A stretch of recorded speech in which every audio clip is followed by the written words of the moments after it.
If your Sunday evenings feel more like a countdown to doom than a moment of relaxation, you are definitely not alone. So we're going to dive into how to transform that whole end of weekend anxiety into a really powerful, intentional start to the week ahead.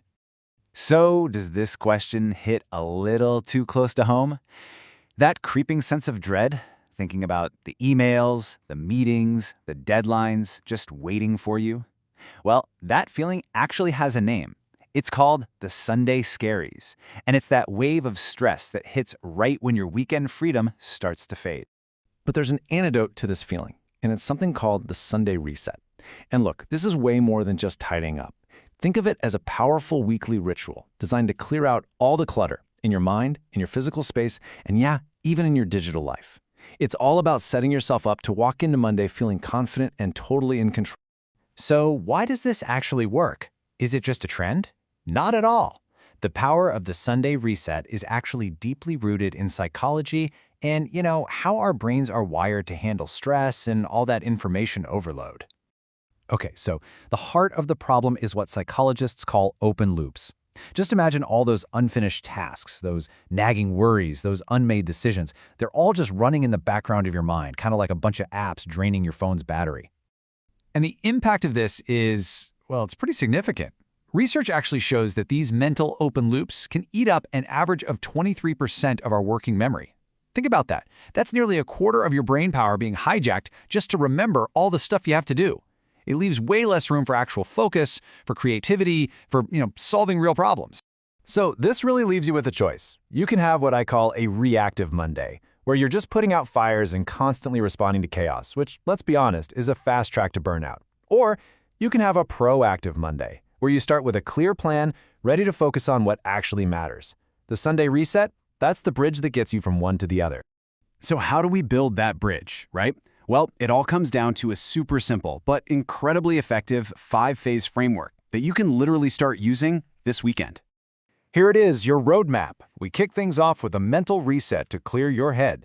Then we move into physical and digital organization to clear your environment.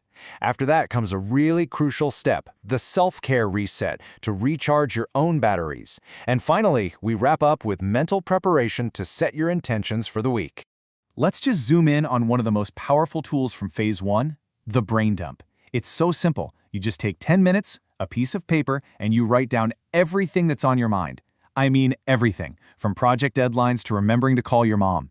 By getting it out of your head and onto paper, you externalize it. And get this, research shows this one simple act can reduce anxiety by up to 28%. That's huge. And the connection between our physical space and our mental state is just as powerful. So, moving to Phase 2, something as simple as clearing off your desk can actually reduce the cognitive load on your brain by up to 32%. It makes sense, right? When your eyes don't have to process a ton of clutter, your brain has way more energy to focus on the important stuff. Okay, I know what you might be thinking. A 5-phase framework sounds like a lot of work. But here's the beautiful part of the Sunday reset. It's not all or nothing. It is completely customizable to fit your life right now. Let me give you an example.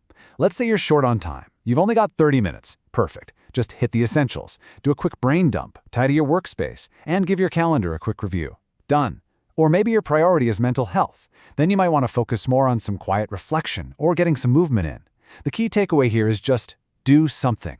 Even a small, focused effort is infinitely better than doing nothing at all. And that really brings us to where the real magic happens with this whole practice. It's not about having one perfect Instagram-worthy Sunday. It's all about the transformative power of doing it consistently, week after week after week. Just think about the compounding effect for a second. In week 1, your Monday just feels a little less chaotic. That's a win. By month 1, you might actually notice that your Sunday anxiety has genuinely gone down. And after a year of this simple habit, you'll look back and realize you feel fundamentally more in control of your life. That is the power of small, consistent actions over time. It really all boils down to this, doesn't it? Every Sunday, you have a choice. Let the week happen to you or prepare to meet it with intention. The Sunday reset isn't about adding another chore to your weekend list. It's about making a conscious choice to step up and meet your week with purpose, instead of just letting it steamroll you. So I'll leave you with this question. Just for a moment, forget the whole 5-phase framework. What is just one small thing you can commit to doing this coming Sunday? Seriously, maybe it's just laying out your clothes for Monday, or doing a 10-minute brain dump, or simply clearing off your desk. Because that one small thing, that could be the start of a completely new kind of week for you.